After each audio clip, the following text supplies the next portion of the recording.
All right, good evening.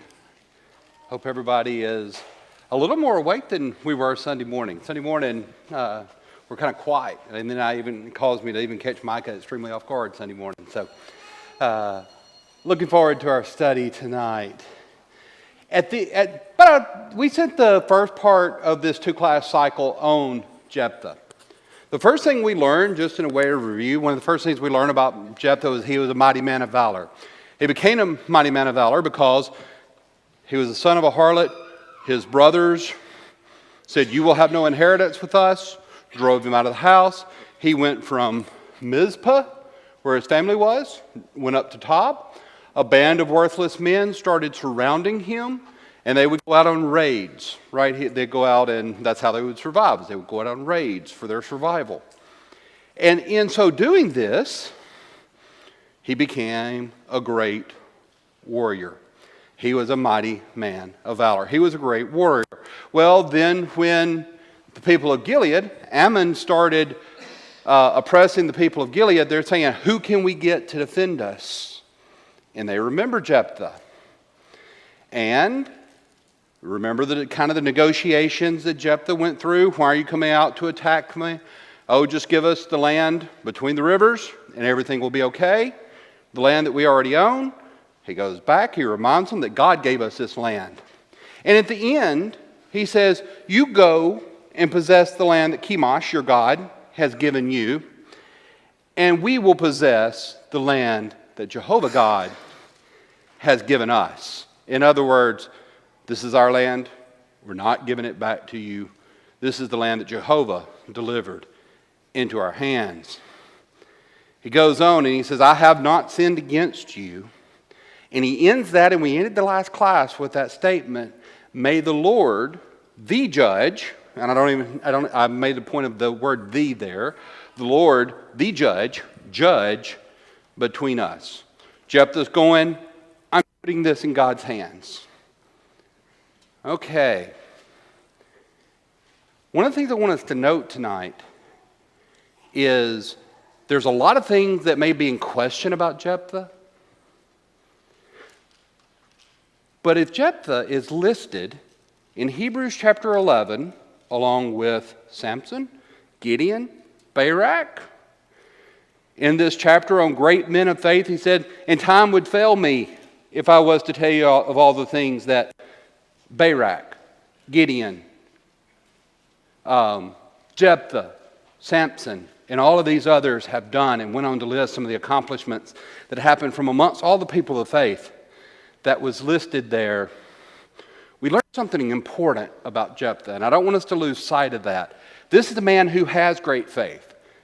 Does the task that he's out to do, does it take faith? Absolutely. He's going out to face a formidable foe with a smaller army, but it doesn't matter. He says, "Let the Lord judge between us." And the very next thing, and we'll pick up tonight, was chapter 11 and verse 29. "And the Spirit of the Lord came upon Jephthah." If this is chronological, after he said these things, the Spirit of the Lord comes upon Jephthah. And Jephthah sets out. He passes through Gilead, passes through Mizpah, and I've changed my own map here, but he is up here in the land. He's passed from the land of Tob to the top. He's come through, he's passed through Mizpah, and he's coming down here into the land down in here where the battle will start. And one of the things we're going to talk about as we go through, and we'll spend some time on his vow, but I want to come back to that. Because I want us to see the people of the time, what's going on in the land at the time. I want us to see the great faith of Jephthah, the great faith of his daughter. And I don't want Jephthah's faith nor his daughter's faith to get lost in the great debate over the vow that he made and what that really meant. So we're going to go through the story. We're going to see that great act of faith. And then we're going to come back and talk about the vow. So I did ask you to spend some time thinking about that. And I want to devote about 10 minutes at the end strictly to that topic. But I want to make sure we see the overall bigger picture of who Jephthah was, who Israel is at this time, who Jephthah is at this time, his faith, and his daughter's great faith. Now, one of the things that was a little bit different, he said, when this all started, the children of Israel said to God, "We have sinned against you." And he said, pick one of those other gods that you've chosen to serve and pray to them. Maybe they will deliver you. A very interesting thing here said Israel then, what did they put away? They put away the foreign gods, and who did they serve? Jehovah. We see this statement, this time that they're really coming back to the Lord, and it seems that there is a push back to Jehovah in this. So the Spirit of the Lord comes upon Jehovah in chapter 11, verse 29, upon Jephthah, and he's passing through Gilead, Manasseh, and through Mizpah, and he's advancing toward the people of Ammon. And as he is going along, he speaks out to God. And he said, "If you will indeed deliver the people of Ammon into my hands, then will it be that whatsoever, depending on your translation, comes out of the door of my house to meet me when I return in peace from the people of Ammon shall surely be the Lord's, and I will offer it up as a burnt offering." So here's this vow. Now, regardless what this means, is this coming at great cost to him? Whatever is coming out the door, I'm going to offer it up. Whatever comes out to meet me is the Lord's, if you will give me victory in this. Now, so Jephthah says it. Jephthah puts it in God's hands. Verse 32, he goes on and he goes out and advances toward the people of Ammon and begins to fight. In the very next phrase, the Lord delivered them into his hands. Right? Outnumbered? Probably. Don't necessarily get the stats on the number of the armies on both sides. But they had been oppressing Israel for 18 years. So they were definitely the oppressor. They were definitely the ones with the upper hand. But the Lord delivered them into his hands. And he defeated them from the Arnon back as far as Minnette, the 20 cities, and to Abel Karim. And nobody really knows the area, but you're seeing it as coming back all the way back into this area right here, driving them all the way back home. So not only does he defeat them, he defeats them and he's pushing them out of the land and pushes them all the way back. So the Lord has given this great victory to Jephthah. What do you think the mood of Jephthah is as he returns? Pretty happy. Rejoicing. He's coming back and he is rejoicing.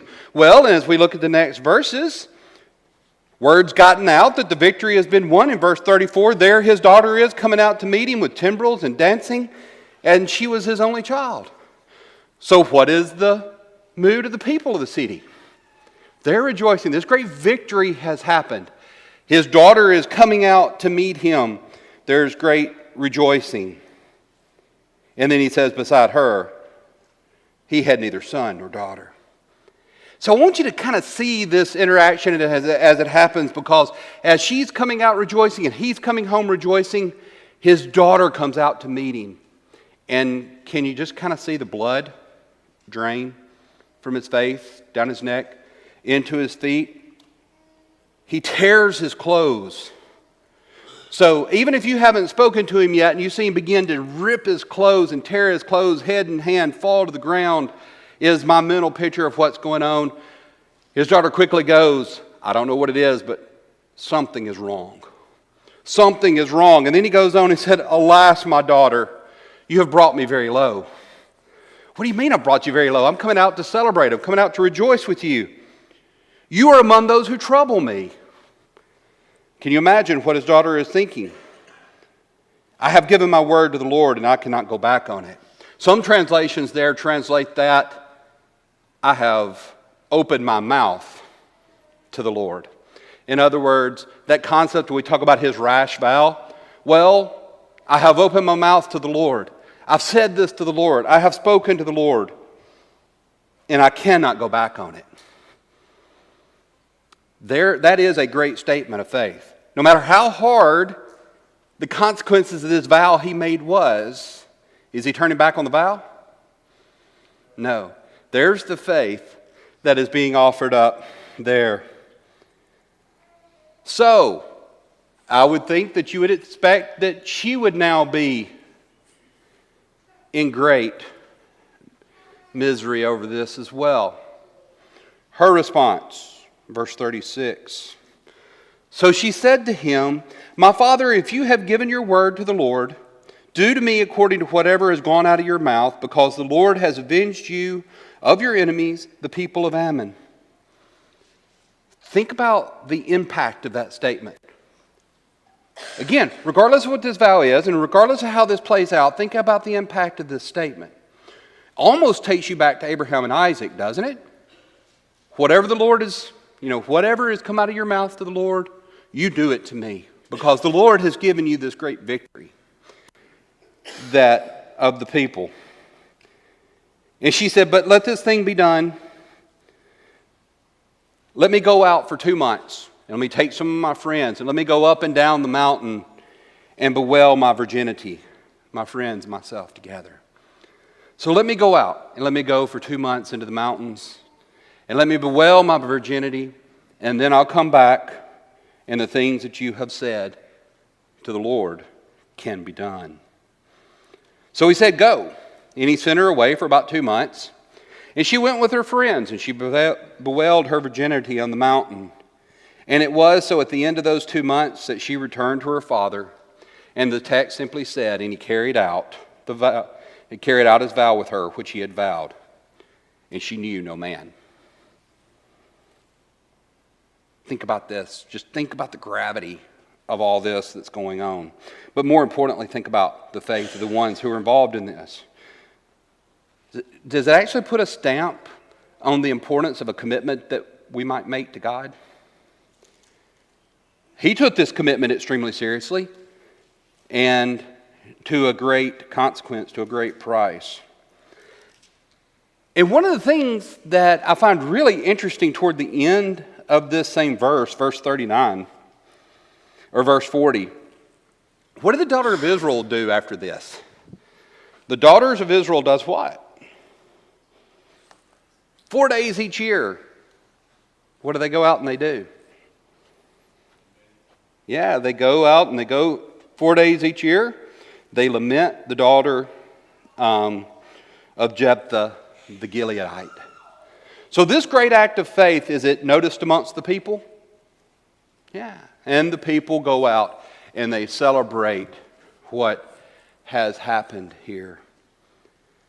So with all this going on, you can kind of imagine that of this great victory, the wind's got taken out of it with what has come back on the coming home of this, with his daughter being the first one to come out to meet you.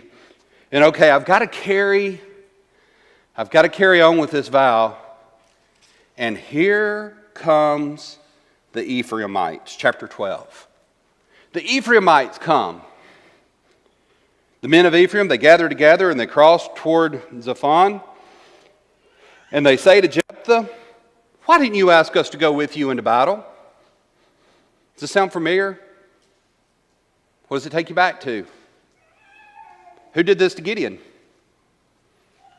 Wasn't it Manasseh? The brothers, if I have it right, I could have my names inverted, but I think it was Gideon. Same thing happened. I think it was Manasseh that come out. Why didn't you call us to go with you? Now, that sounds like an odd thing. Why wouldn't you call me to go into battle with you?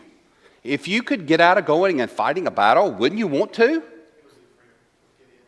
Oh, it was Ephraim with Gideon. Okay. This is typical behavior for Ephraim. Thank you, Micah, for looking that back up. Isn't it pretty typical? I mean, isn't that kind of shocking? Let me go to war. Why didn't you let me go to war with you?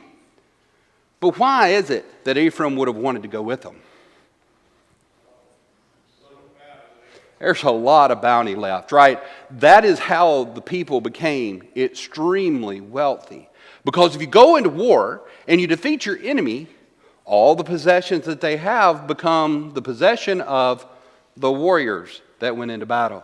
So the Ephraimites say, since you didn't call us to go into battle with you, we will burn your house down and you with fire. So since you didn't call us to go with you, we're going to burn your house down, and we're going to burn you up with it. Now, the last time there was confrontation with the Ammonites, do you remember Jephthah kind of goes into this negotiation technique.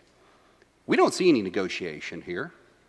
Jephthah says, my people were in great struggle with the people of Ammon, and when I called you, you did not deliver me out of their hands.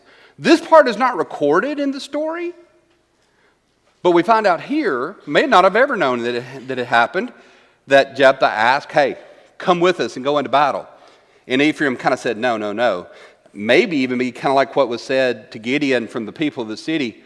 Hey, give us bread, help us. We're in the middle of this battle. Hey, are the kings in your hands yet? When you've won the battle, come back and talk to us. It is that he reached out to the Ephraimites. The Ephraimites wouldn't go with them. So he said, I called, you did not return to me. So when I saw that you would not deliver me, I took my life into my own hands. I crossed over against the people of Ammon, and the Lord delivered them into my hands. Why have you come up against me this day to fight against me? What are you doing here, and what makes you come here to fight against me? A very different tone, a very different message than what was taken on with Ammon. And almost immediately in verse 4, now Jephthah gathered together all the men of Gilead and fought against the Ephraimites. And the men of Gilead defeated the Ephraimites.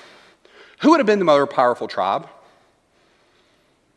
You know, this is almost like it's of a city, right? A portion of Manasseh on the east side versus the tribe or the army of Ephraim. And Ephraim had been known to be a very powerful army.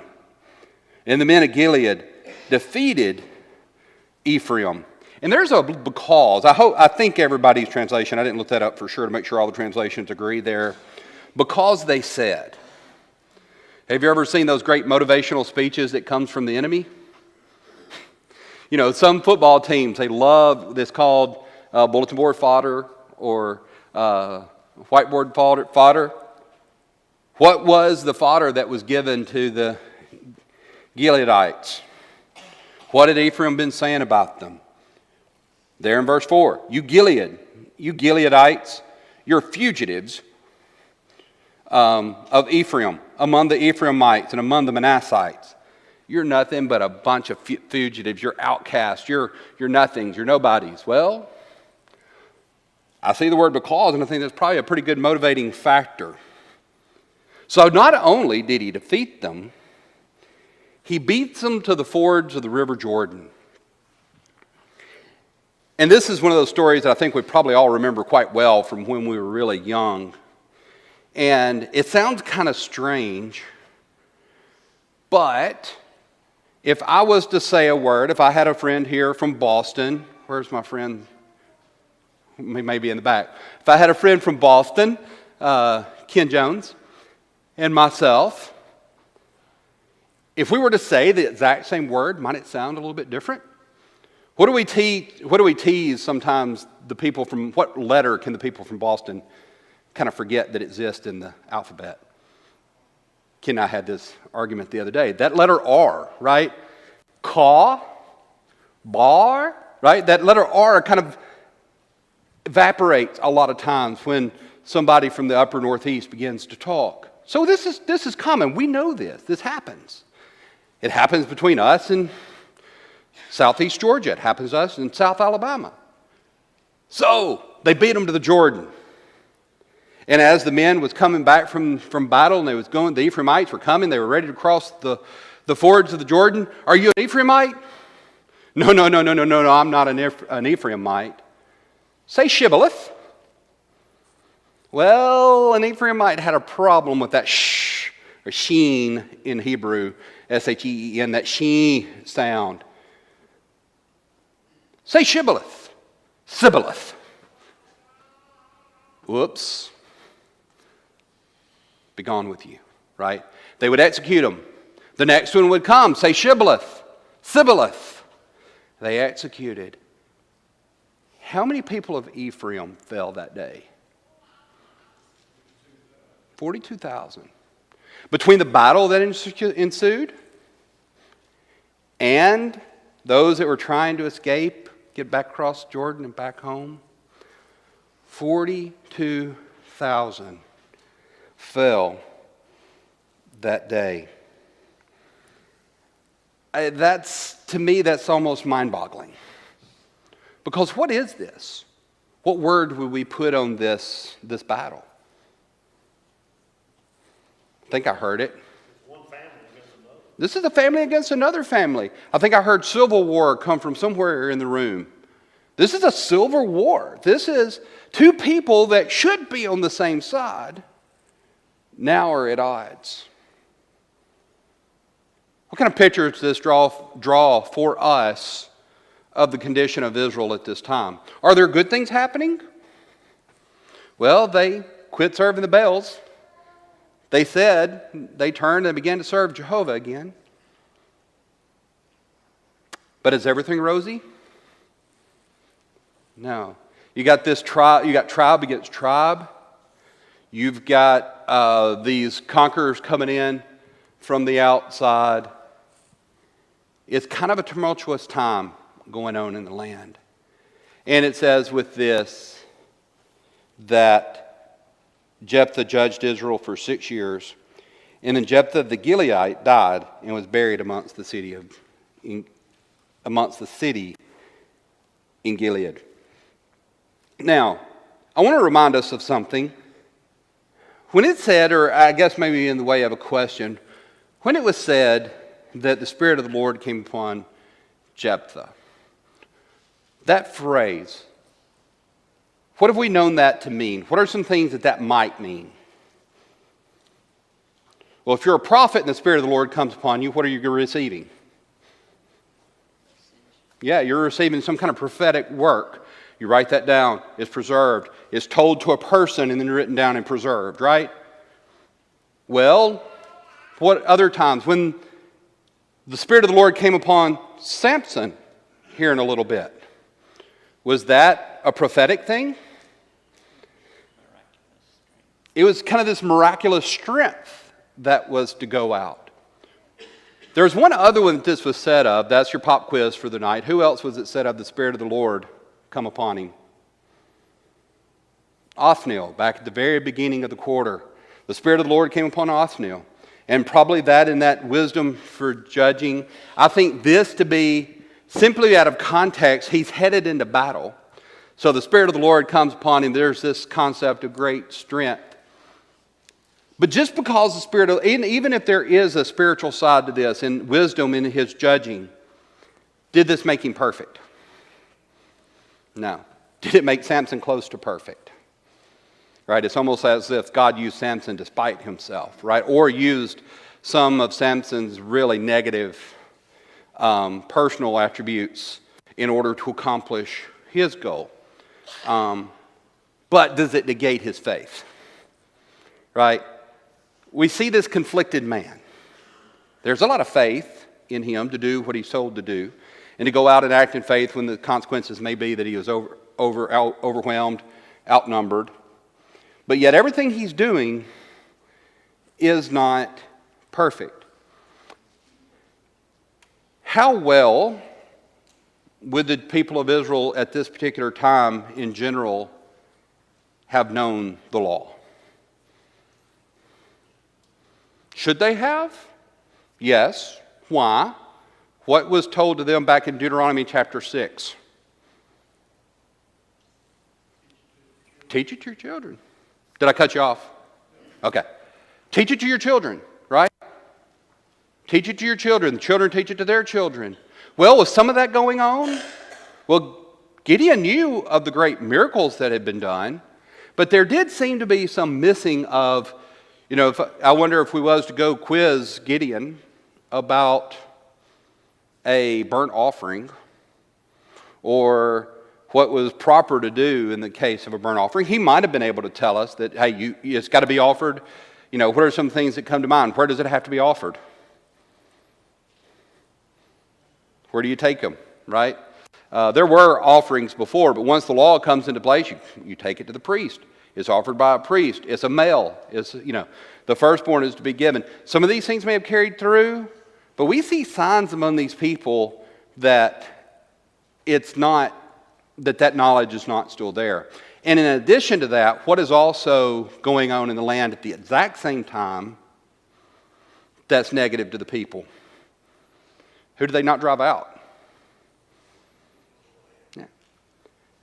Now I'll ask this, do we see it in our day and time that the true teachings of the Lord and maybe even the religious teaching of the outside world, do they ever come together and become meshed into one confused religious practice?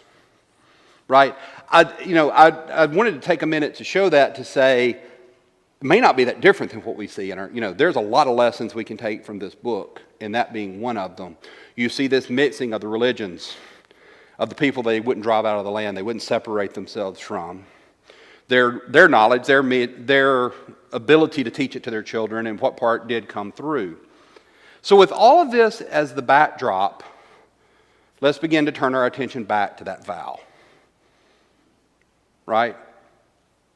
I would love for everything to be black and white, and to say everybody in the land would have known exactly how a sacrifice should have been offered.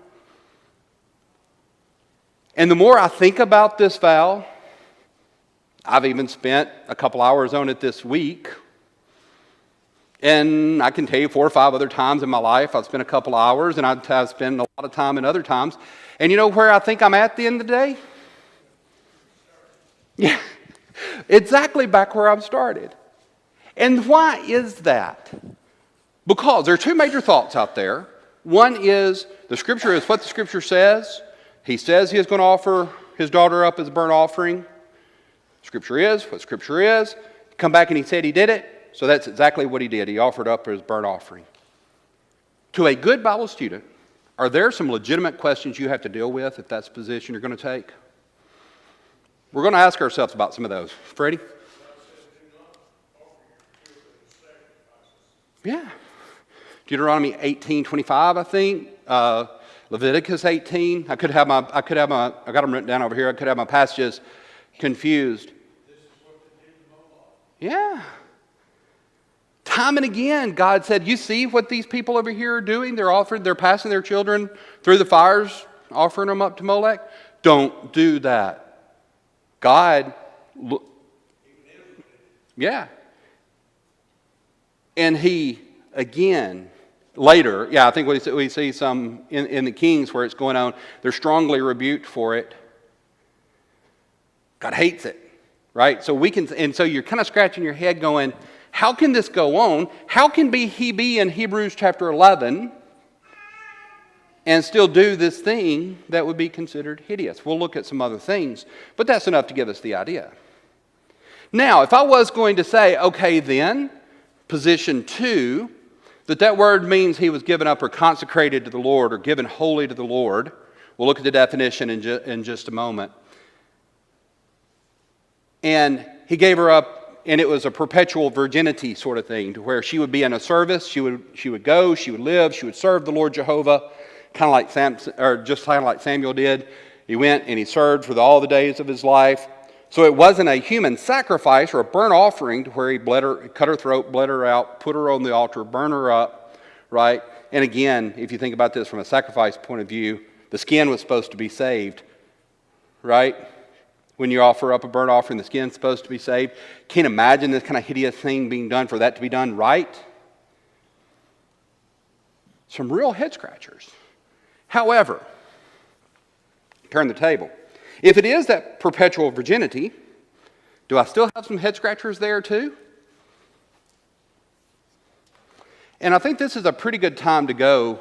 The font shrunk a little bit on me there, but that's okay. That's just a picture of the actual Hebrew word, which is Olah, O-L-A-H, or O-L-A-W, for how you would say it. Strong's definition is Olah or Mola would be this concept of collective stairs or an ascension, a going up. But without fail, and I could have missed the time that this Hebrew, this is where I love Bible software, where I can search for a Hebrew word throughout the Bible and see everywhere that it's used.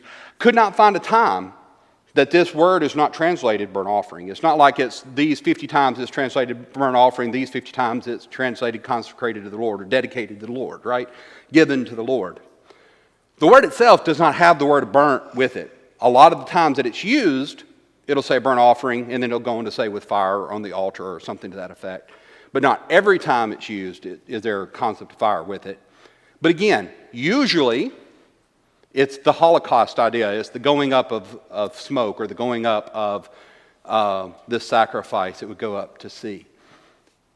So, one of the things that if I'm going to take this position, one of the things I've got to deal with pretty quickly is I'm trying to make a word mention here, something that I can't find any other scripture, and I can't find any other passage where it's translated that way.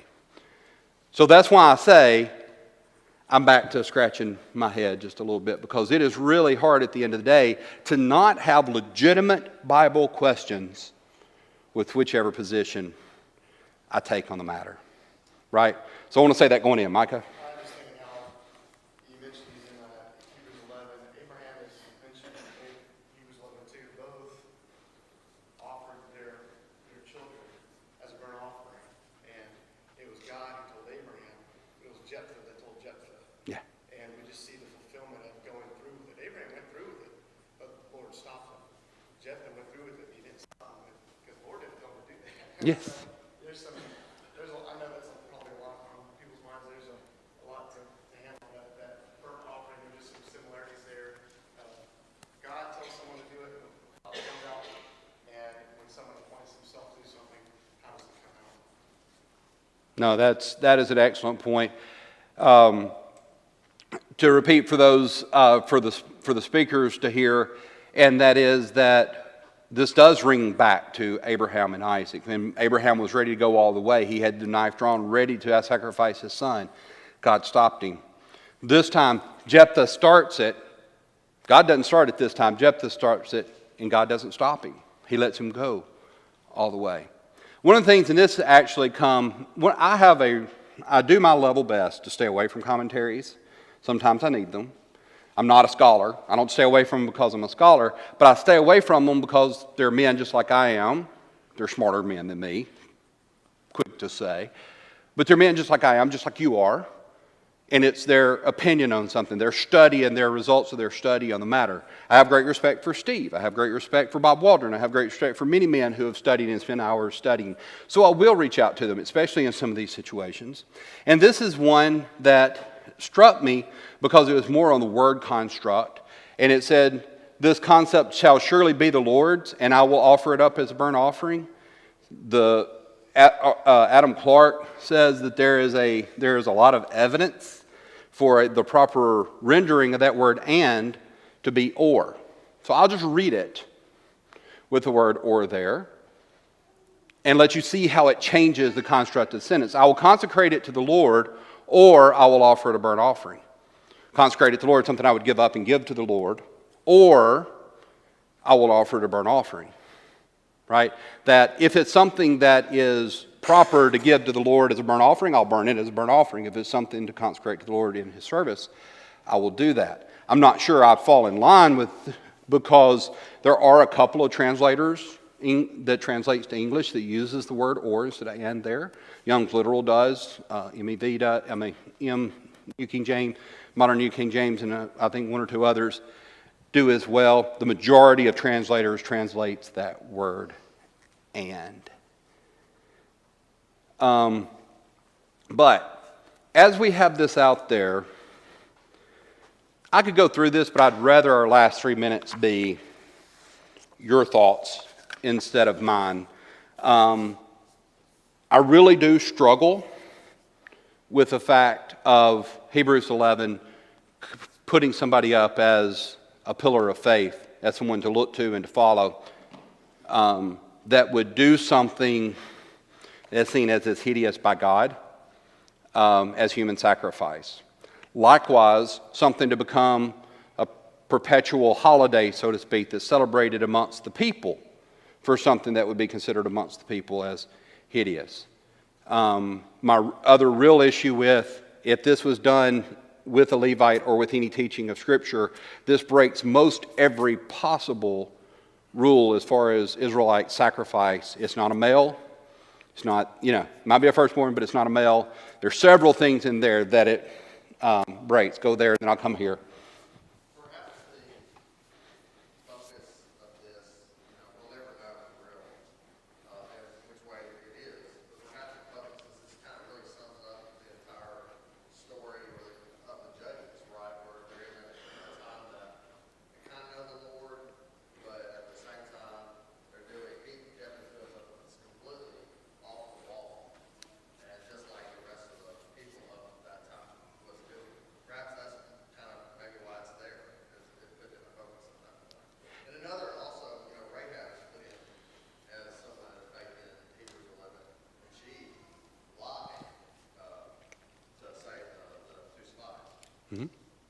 Yes. Did I cut you off? Okay. The two things that Cameron mentioned is, one, I'll start backwards and go forwards. One, Ruth was mentioned as a great person of faith, and she lied. I mean, there's no way around that in what she did. She's listed because she believed in God, and she put her faith there. The second one being that we see this glimpse of period of time, and I even thought about talking to Micah about taking the last couple of stories in the book of Judges and doing them at the first of the quarter, because when we start getting to Micah and his idol, and we start getting to the concubine and some of the things that happen at the end, if you was to take and study that first at the beginning, it would really help us set the idea of what is going on amongst the mind of the people. And the people are, that's a little bit of my addition to what Cameron said, but the people are religiously confused at this time. And I think the word that said every man was doing what? What was right in his own eyes. Josh? Just say that there's lots of places in the Bible where God, He allows people to suffer consequences for things, even if they were people who are considered in great faith and like Abraham, he suffered consequences because he didn't give God the glory like he should have, and so God allowed it to happen as consequences for his rash words. Yes, absolutely. God allows people to suffer the consequences of their quick, rash comments, their quick vows, and Josh gave a couple of examples of that. But what I want to end with, as the kids are gathering in the hallway out there, what I want to end with is this thought. Either way, right? I think if you're a good, honest student, one, and you're going to find your position, you're going to take your position on which way this is, and you're going to have the reasons behind it. And I hope you're going to be able to respect the person who stands on the other side with their positions, because I think there are some legitimate questions you have to ask and be able to answer either way you did it. But is that the point to this story? Never let this deter from what the point of this story is. The point of this story is Jephthah offered up a vow, and it was a hard thing to do. Jephthah's daughter witnessed this vow that was, for her, a very hard thing to do. And what did they do? Did they chicken out? Did they go to Leviticus chapter 27 and say, I'm going to redeem it, right? I'm going to buy my way out of it? They followed through, right? Don't lose. That's the faith that's in Hebrews 11:1. Is regardless what it meant, that faith from Hebrews 11:1, that's where it's at. All right. In our studies of the Old Testament, there's a phrase that comes up with regularity. Oftentimes as a sense of urgency with it, oftentimes a sense of practicality, generally associated with trying to accomplish a task that's at hand. And that phrase is rise up early in the morning. Now, as I get older, that's harder to do. And there are those of us that like to sleep in. But the point that's associated with that phrase in many instances is that there's a task at hand and it needs to be taken care of. We see the instance of a horrible task that Abraham was facing, of going forward and offering his son Isaac. And he rose up early in the morning to take care of it. He didn't delay. He didn't put it off. He got up early in the morning and went to that task. Did some looking. That phrase appears over 57 times throughout the Bible. Whether it occurred in the case of Hannah and her husband, they rose up early in the morning after they were told about Samuel. Things that people realized And in our studies here, as we get to the end of the book of Judges, we're going to see there's an instance of a story associated with the Levite and his concubine where he rose up 4 days in a row early in the morning to go do a task and then allowed things to set him and delay him until ultimately on that fateful evening when he left so late that the events surrounding the death of his concubine occur. If he had followed through with rising up early in the morning and taking care of it, would it have happened? Maybe, maybe not. We don't know that. But it's interesting that it makes that point in at least 4 instances there. And it's a sense of urgency that goes with that in each of those cases. Now, in those days, there's a sense of practicality. Daylight. They had to travel by daylight. Get started early in the morning, you've got the most that you can make, you're walking by foot, how far are you going to get? Those are practical things. You don't know where you're going to get to. Will you have a place to lodge? You'll have a longer time to make a decision surrounding that. But as we go forward into the New Testament, I want to just think about that rising up early in the morning and carry it to the idea of what we see associated with early Christians. So early Christians are presented with the truth. In the case of the Philippian jailer, when he came in and said to Paul and Silas, "What must I do to be saved?" And they tell him, "If you truly believe, you can be saved." And they went and taught him, and that same hour he was baptized, he and all of his family. If we look at the day of Pentecost,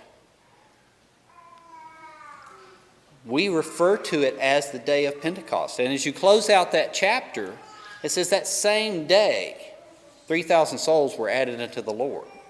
They didn't wait till the next Sunday or a convenient holiday, or they were presented with a message. And they decided and they acted upon it. Much like those early travelers of rising up early in the morning and taking care of business, the early Christians were presented with the fact that Jesus died and was raised to give them hope of eternal salvation. And they acted on it. Rob asked me earlier what was I going to talk about, and part of his last song was, "Oh, Why Not Tonight?" It's that sense of urgency that we get with this very song that we're going to sing here shortly. It's, why do we wait? We are presented with salvation through Christ, through his death. We are presented with hope. Why would we not act upon it? Why would we delay? Why would we put it off? As we sing this song now, think about those things. And if you have a need to act in your life to correct sin, why not now? Rise up early. Take care of business. If you need to become a Christian at this time, we're here to help with that. Let's stand and sing.